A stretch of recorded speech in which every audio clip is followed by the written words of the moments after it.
This is the Fukushima Daiichi nuclear power plant operated by Tokyo Electric Power Company. One of the world's worst nuclear disasters occurred here 2 years ago. The first hydrogen explosion occurred in Reactor 1. We filmed this from just 10 meters away. It's now nearly 100 microsieverts. We've been told not to go closer because of radiation. Radiation levels are still high. That's made it difficult to investigate the accident. Even now, numerous questions remain. Government officials and experts on diet panels ended their investigation last year. Efforts to identify the disaster's root causes have slowed since then. What caused this disastrous accident? NHK interviewed more than 400 people to create a detailed reconstruction of the events. We also drew on mountains of data to conduct simulations and confirm what happened.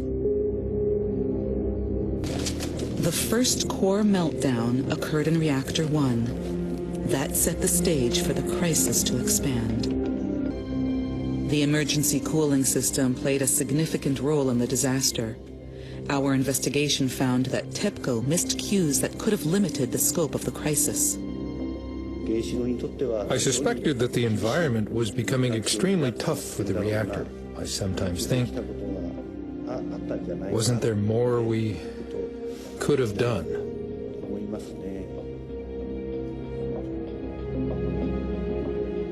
Consultations with experts also revealed a significant problem in the very foundations of the plant's safety protocols.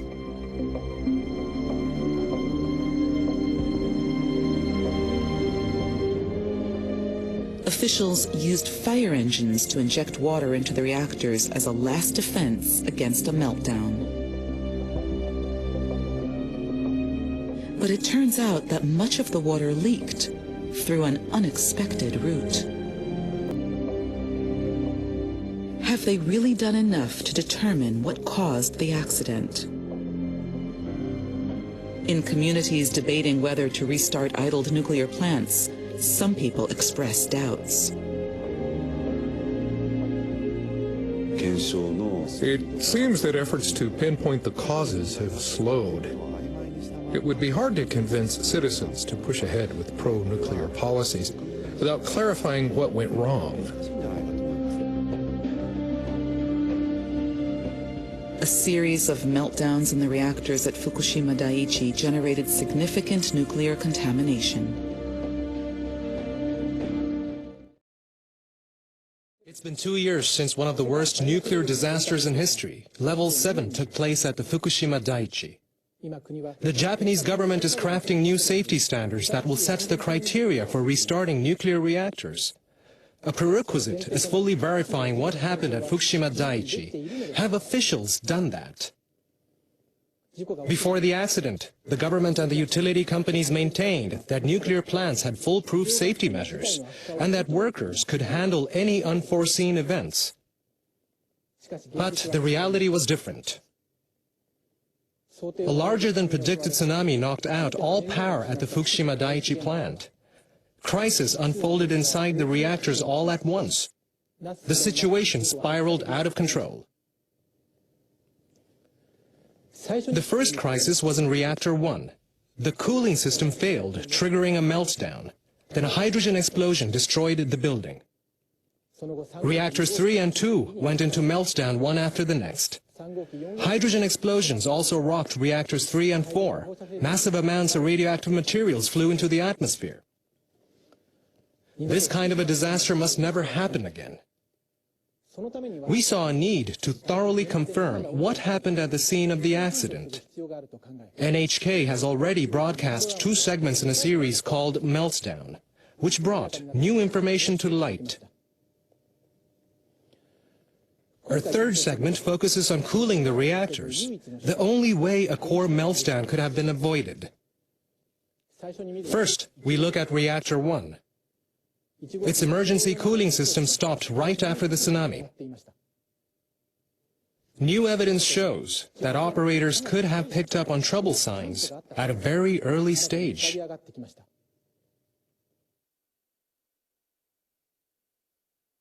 The first core meltdown occurred in Reactor 1. Workers were monitoring both Reactors 1 and 2 from the main control room.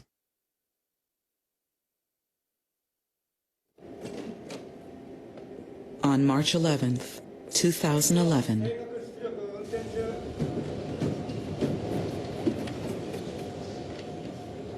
A magnitude 9.0 earthquake struck.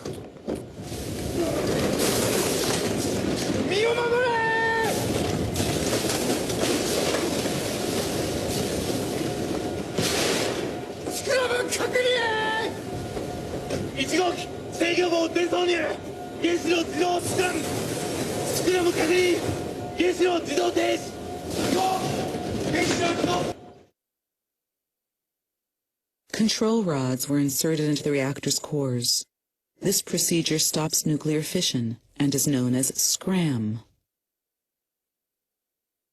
But the temperature inside the reactors remained high at 300 degrees Celsius.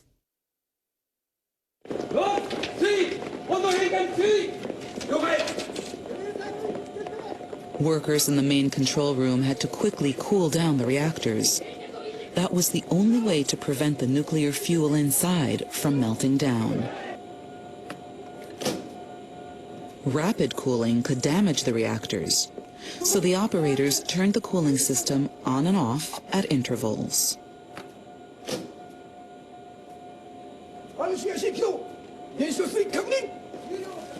Up to this point, the cooling operation had proceeded according to plan, but things would soon take a sudden turn.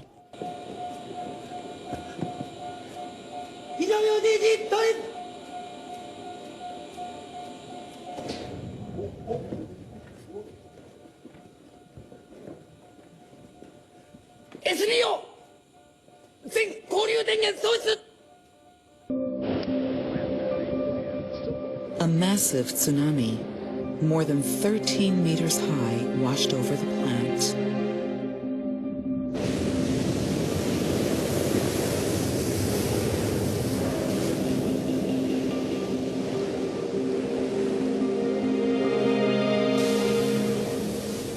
The waves submerged a power panel at Reactor 1, cutting off electricity from the emergency diesel generator. Water also poured into the basement. Seawater flooded the emergency batteries. Now every source of power was lost.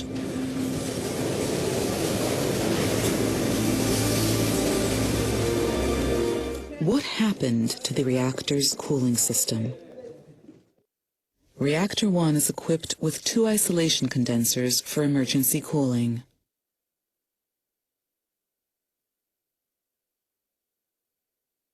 Hot steam from the reactor cools and condenses as it passes through a tank filled with water. Once activated, the system will keep working without power.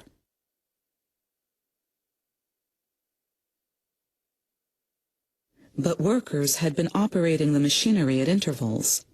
The system happened to be idle when all power was lost. From that point on, the reactor quickly headed into meltdown. When the tsunami hit, water filled the reactor to a depth of 4.4 meters above the nuclear fuel rods, or top of active fuel. The water level rapidly began to fall.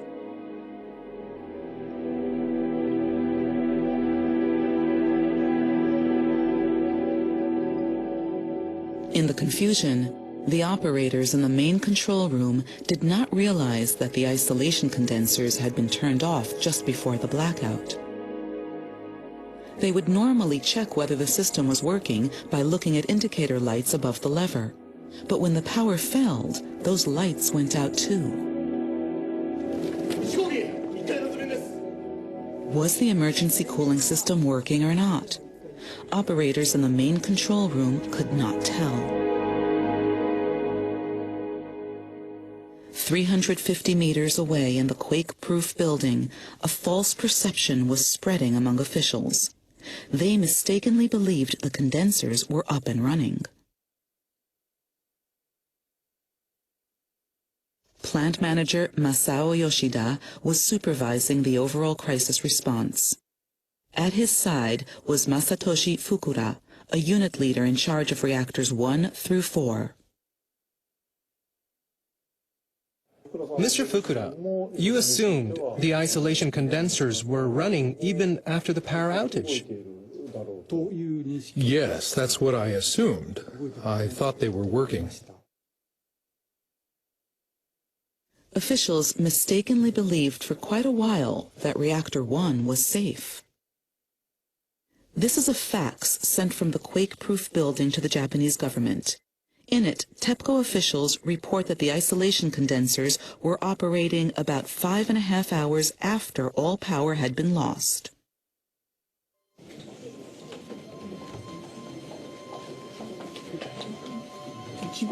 As we explained before, the isolation condensers are up and running at Reactor 1.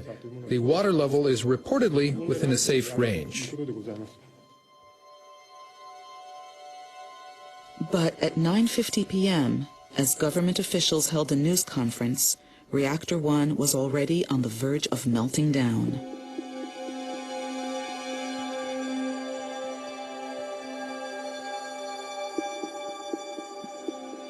Why did workers at the quake-proof building think the isolation condensers were operating? A senior Tepco official agreed to talk to us for the first time. He says it never occurred to him that the isolation condensers were idle, because they can run without electricity. The isolation condenser is, in a sense, a static, non-electronic device that requires no mechanical revolutionary motion whatsoever. So, even now, I think it is extremely effective. At the time, everybody, including me, was hoping that it was doing its job.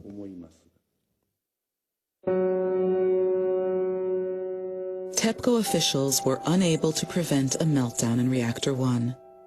But our investigation reveals they could have noticed early on that the emergency cooling system had stopped.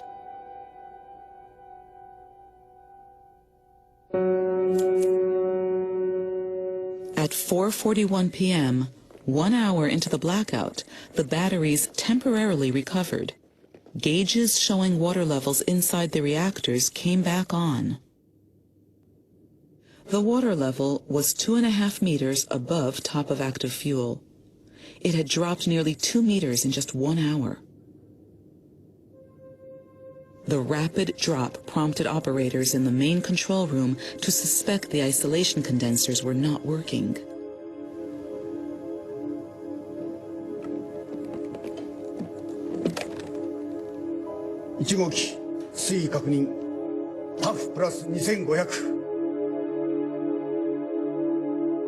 Operators immediately relayed their information to the emergency headquarters in the quake-proof building.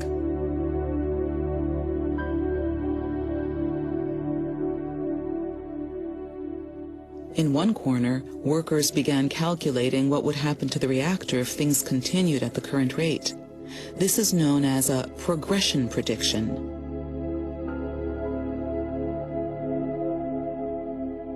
NHK has obtained a communication log from that time. It reads, 1 hour to top of active fuel. This means the emergency response team had received a shocking prediction. The reactor core would become exposed in just 1 hour. But this information later became buried amid other data and was never used.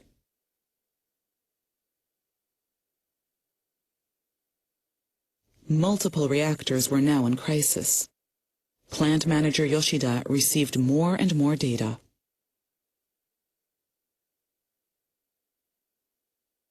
Important information kept coming in.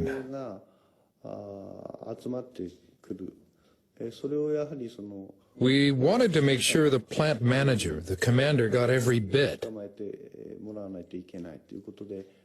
Members of each team had to wait for their turn to report to him. That was the situation we were in. When multiple accidents on such a major scale occur at once, it's extremely difficult to share information with everyone concerned. At 4:44 p.m., workers had another opportunity to notice that the isolation condensers were not working.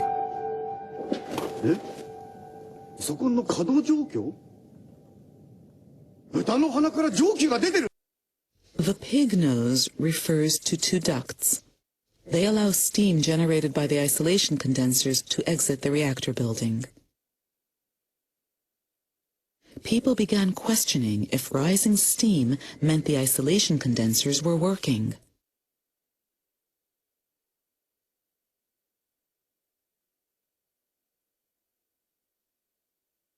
A Tepco employee dispatched from the quake-proof building confirmed the presence of steam.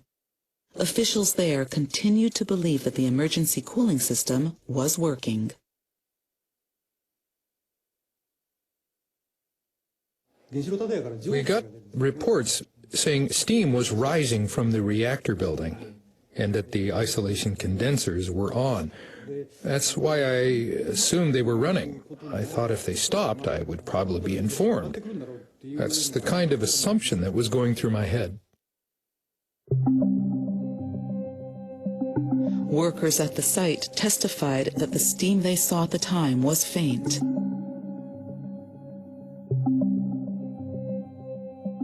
That, in fact, was a major sign of trouble.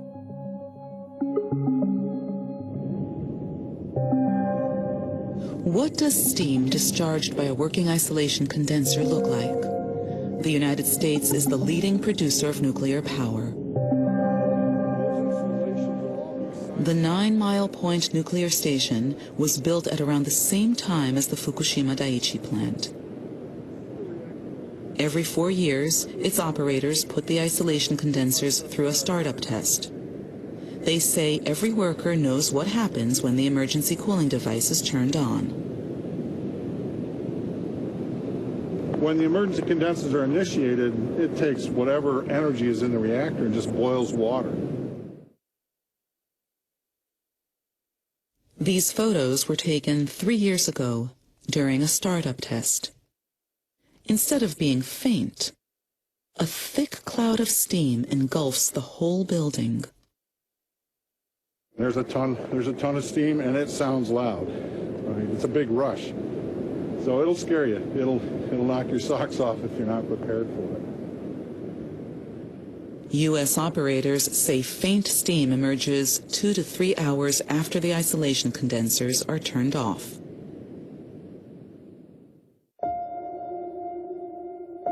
Reactor 1 was heading into meltdown.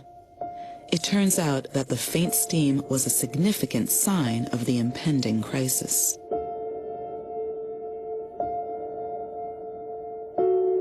Why didn't Tepco officials realize it? We discovered that Tepco had not activated the isolation condensers in Reactor 1 for about 40 years.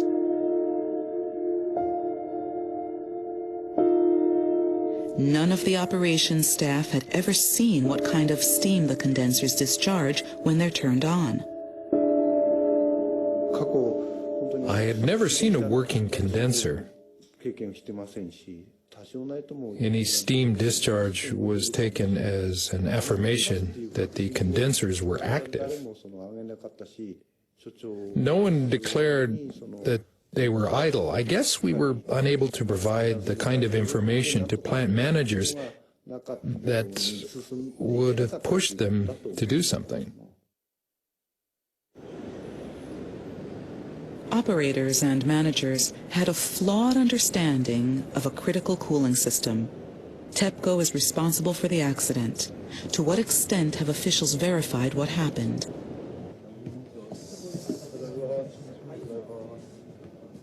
Last September, the company launched an in-house review of its response to the accident.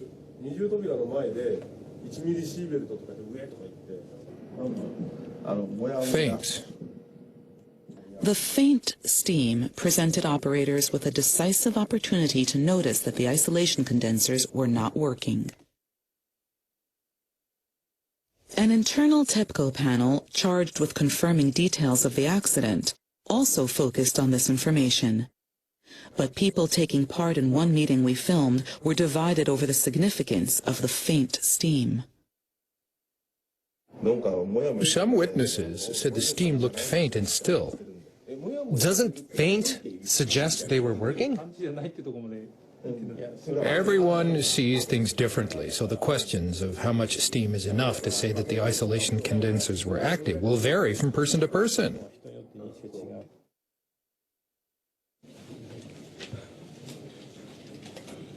Officials called a meeting to review the findings of the 3-month-long internal investigation.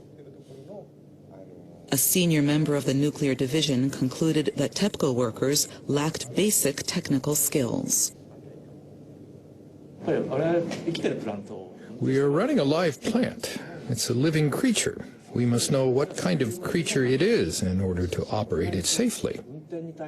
I suppose in some ways workers lacked focus or lacked the right kinds of operational skills.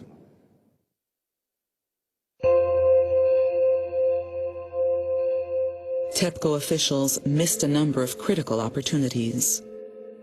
Then, 8 hours after all power was lost, workers had been dealing with multiple reactors at the same time. Then, the situation became critical in Reactor 1.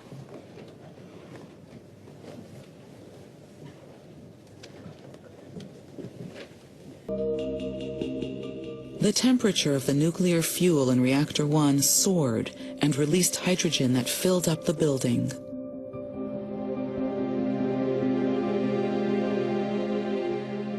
Workers at the scene had been focused on Reactor 2, but the first to melt down was Reactor 1. At about 4 o'clock the following morning, in the main control room,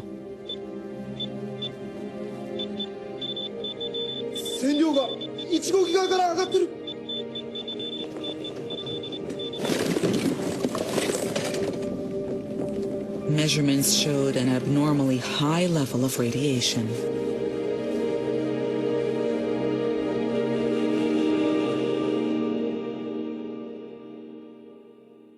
"24 hours after the power went out.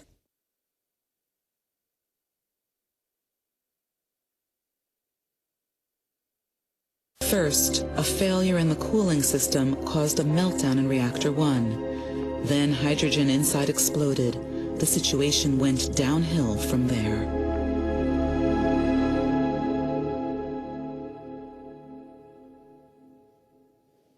Multiple reactors simultaneously lost power. More aftershocks and tsunami could come. Even if operators had noticed the isolation condensers weren't working, they may not have been able to prevent a meltdown. They did not know how the critical cooling devices would function in a disaster. It was therefore impossible for them to make the right decisions or take appropriate actions. How well did the operators understand each of the huge array of technologies in use at the plant? Our investigation revealed another challenge: cooling nuclear reactors. The emergency cooling system wasn't operating, so workers resorted to pumping water from fire engines outside. Workers at the site came up with this as a last-ditch method of getting water into Reactor 1. Reactor 3 was the site of the next crisis. Its batteries survived the tsunami and its cooling system was running, but it was only a matter of time before the batteries would run out. At that time, operations staff were preparing to inject water using fire engines. But this last-ditch method had a major problem.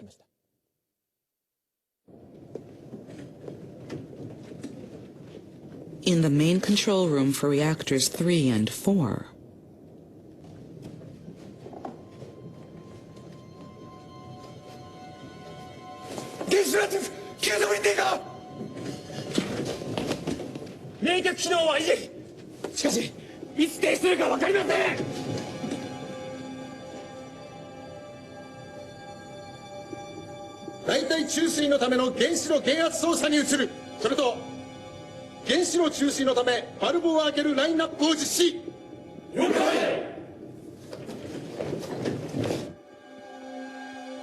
substitute water injection involves cooling a reactor by flushing it with water from fire engines or pumps.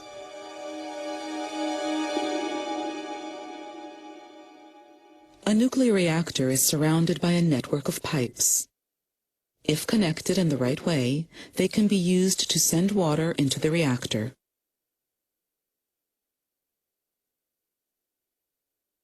To do this, it is necessary to release steam from the reactor to reduce the pressure inside.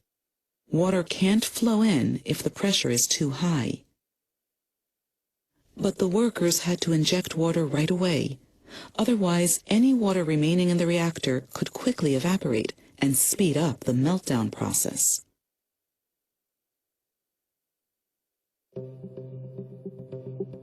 The operators needed to manipulate valves along the convoluted network of pipes to ensure that the water traveled along a single path.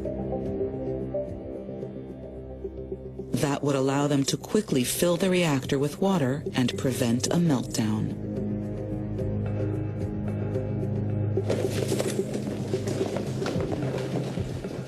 The problem was that the workers had never practiced using fire engines to pump in water.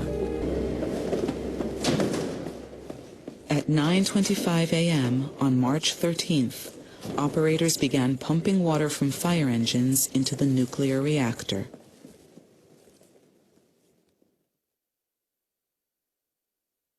Experts estimate that fire engines pumped more than 400 tons of water on that day. That should have been enough to cool the nuclear fuel.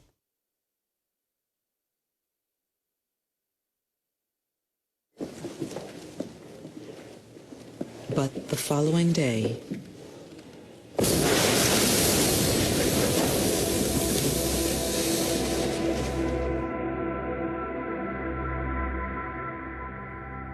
hydrogen inside reactor 3 exploded. The water from the fire engines did not prevent a meltdown.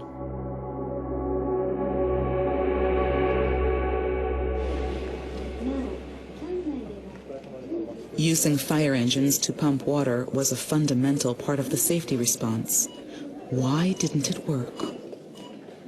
We performed a detailed analysis with help from experts on nuclear power and fluid engineering.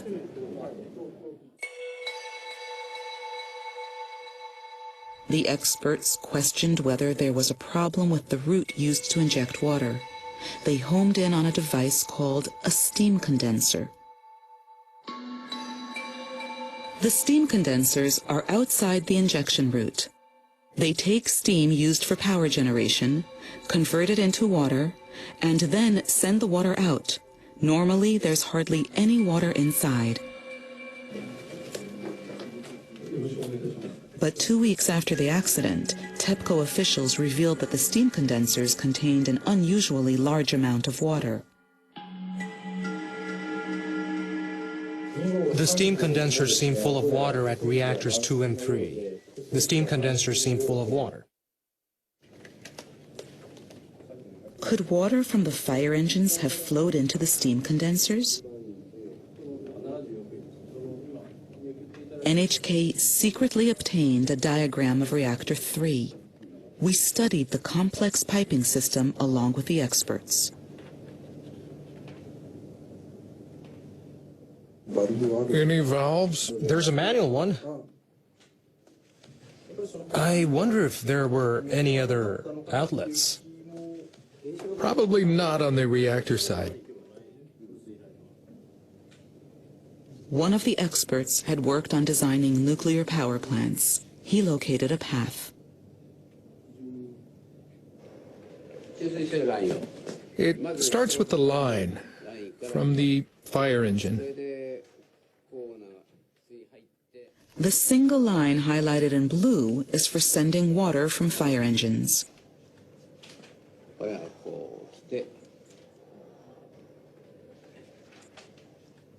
A thin line branches off and connects to the steam condensers.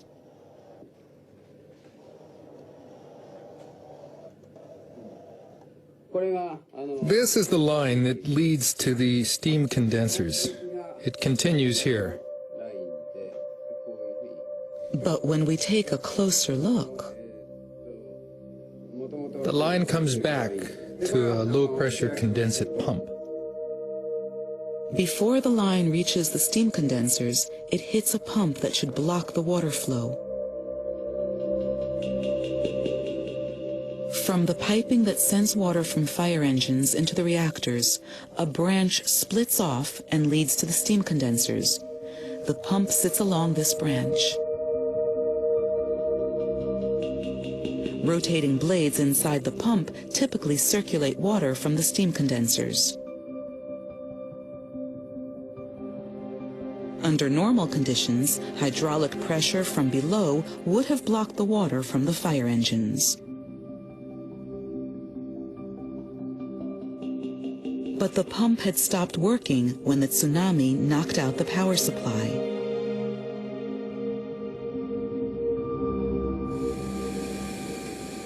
With the experts' help, we simulated the events leading up to the disaster.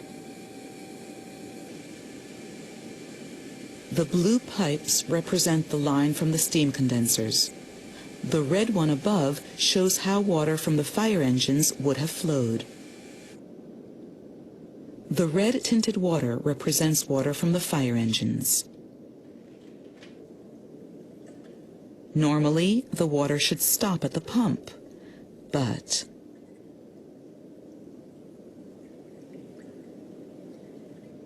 the red water goes through the pump and leaks into the tank that represents the steam condensers.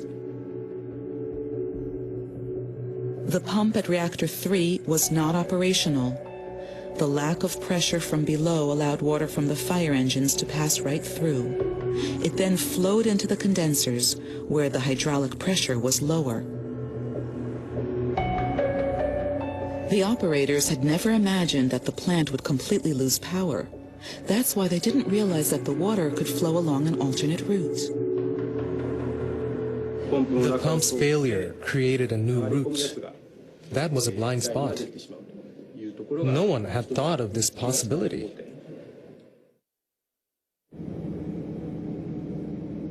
The new route was a major reason for the meltdown.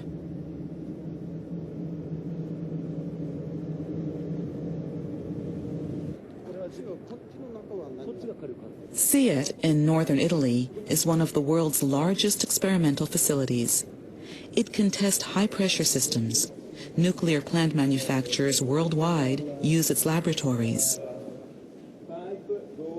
This device simulates a nuclear reactor. Our experts used it to reenact what happened when fire engines injected water at the Fukushima Daiichi plant. I think there is a great interest about what happened in Fukushima. From a scientific point of view, there is a great interest at the international level, I think. Engineers assembled parts to duplicate the conditions at Reactor 3. They even considered the thickness and length of the piping to the reactor, as well as differences in height.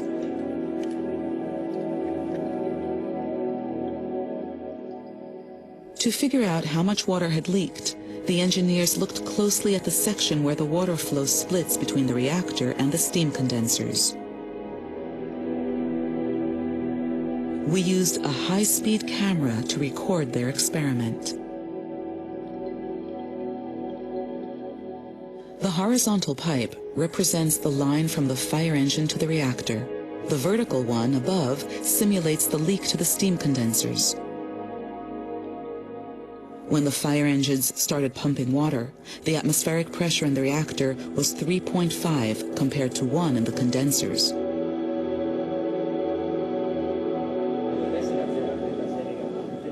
The engineers recreated the pressure levels and observed the water flow. Okay, we can start the acquisition. Then, water begins gushing into the alternate path. The flow is clearly stronger than the flow to the reactor. Low velocity here, very high speed. Okay. The experts used the results to calculate how much water had flowed. Their calculations show that just 45% of the water from the fire engines reached reactor 3, but 55% leaked into the steam condensers.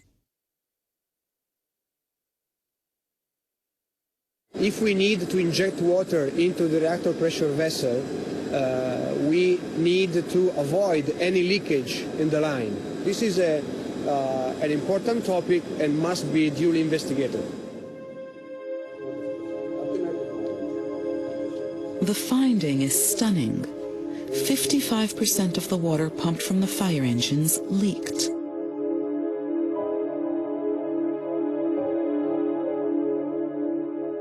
Japanese experts did another simulation. It shows that a meltdown could have been avoided if the leak had been limited to 25% or less.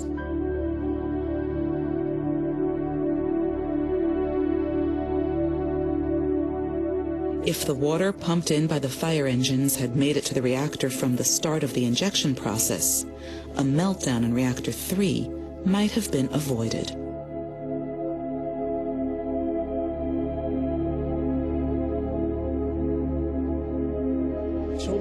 The plant's operators never imagined they would have to rely completely on fire engines for water, and their initial attempt was during a crisis. A leak can make a major difference.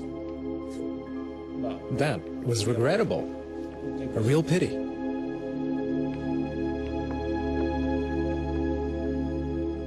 Injecting water from fire engines into the reactor failed to prevent a meltdown. The reason was a pump connected to the steam condensers. This pump is like the ones at Fukushima Daiichi.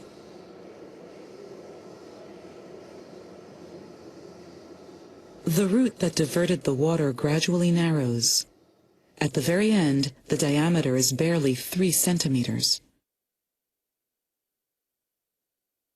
The slender pipe defeated a last-ditch attempt to stop a meltdown. Tepco officials were aware at the time that their efforts weren't going well.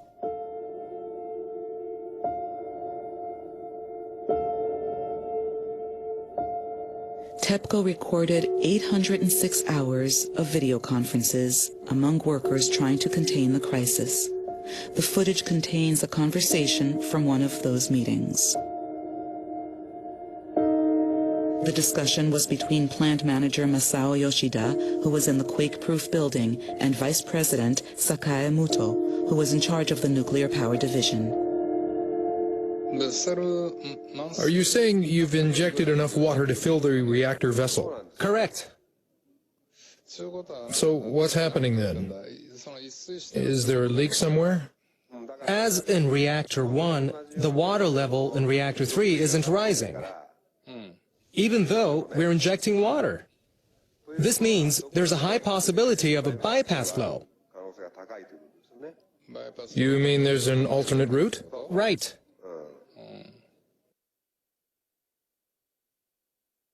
Lawmakers and government authorities commissioned their own investigations into the Fukushima nuclear accident. But none of their reports mention the fact that water from the fire engines had leaked. 2 years have passed. Even as we continue with our investigation, we have the sense that it's getting harder to get to the bottom of the disaster. As time goes by, memories of the people involved begin to fade, and the public gradually loses interest. There are constraints. High radiation levels make it impossible to conduct a thorough investigation. Still, there is much we can do. Our experiments and analysis are examples. Such simulations can't perfectly recreate the accident, but they can reveal weaknesses in safety measures and show where more attention is needed. We've touched on many issues in this program, issues no one was aware of before the accident. No nuclear plant is completely safe. The accident in Fukushima should prompt every person involved in nuclear power to work tirelessly for better safety. There must be no more Fukushimas. We'll keep digging to uncover the truth about the accident.